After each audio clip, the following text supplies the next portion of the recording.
To make these flowers we need two different kinds of yarn, hook and scissors. Just to show flowers more close, it's already with hide yarn on the back side, and this is our front side. To identify the back and front side, here you see on the front it would be just like this circle, and on the back side it would be additional row. So this is the back, this is the front one. To start we will need the white yarn. We need to make a magic ring. I use just the finger, take a yarn through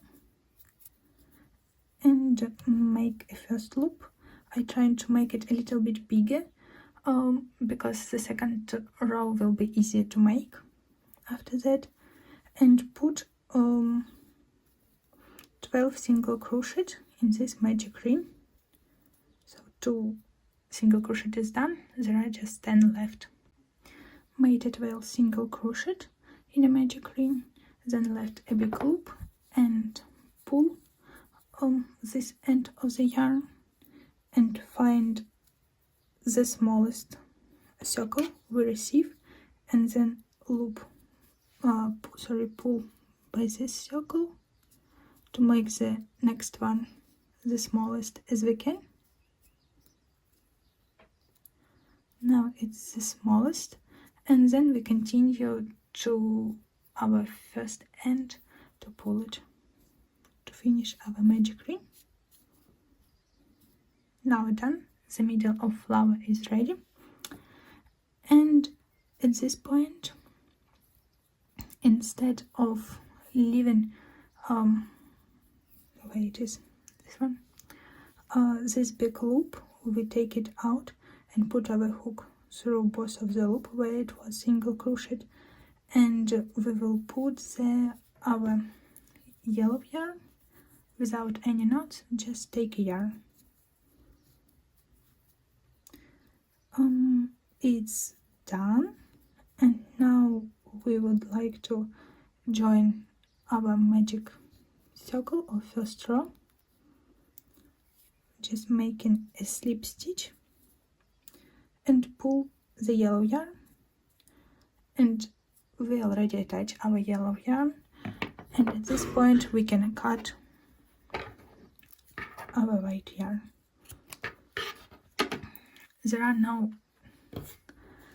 knots needed, we just starting to hide our white yarn.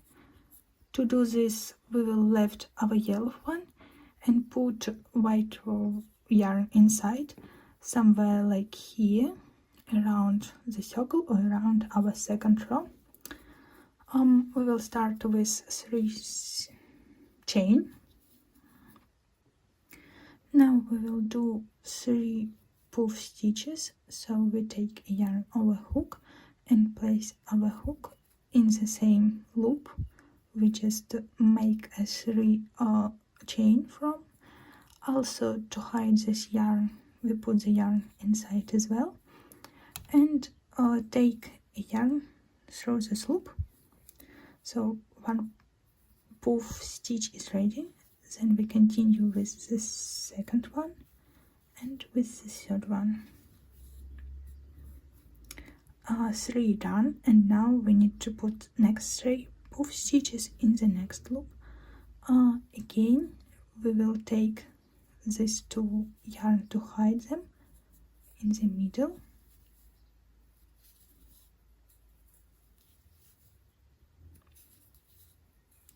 Now 6 puff stitches, 1 loop at the end, it might be 13 loops on our hook, and we take yarn over through of them and make 3 chain, 2, 3, and make a slip stitch in the same loop we just did 3 puff flowers.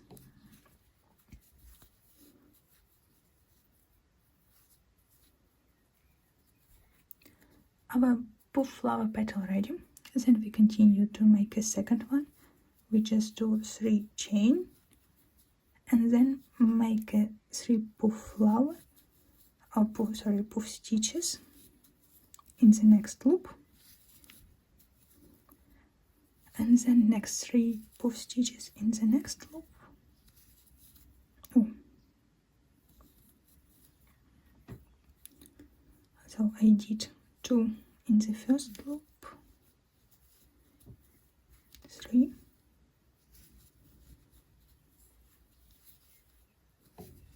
4, 5, 6. 6 is done.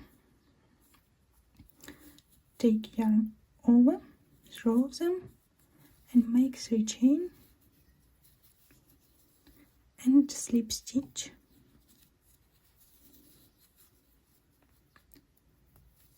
Done. And it's the same as we did our second petal. We continue to make 4 more petals. Again, put this yarn inside, and somewhere it will hide, like here you don't see it anymore, or just cut it at some point if it's too long, and it would be hide inside as well. And near the end, to finishing our 6th petal, I made this rechain, 1, 2, 3, and now put them as well as the 11th, or not 11th, 12th one, single crochet from the first row. And at this point I even can cut my yarn,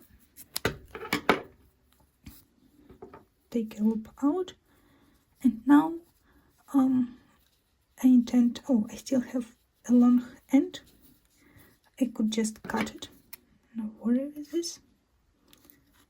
Just cut a white end of our middle of flowers, and I will make a knot of our yellow one, of petal kind of yarn. 2 or 3 knots would be enough. And now we will hide this yarn inside the petals. Again, to identify the back and the front side, you see here this row. So that's why it's the back side, and we could hide the yarn there, or whatever you decide which one of them would be front and back side. So this way, and then this way, and then just cut the left yarn, which is not hide. 1 and 2. Yeah, our petal is done, and here our result.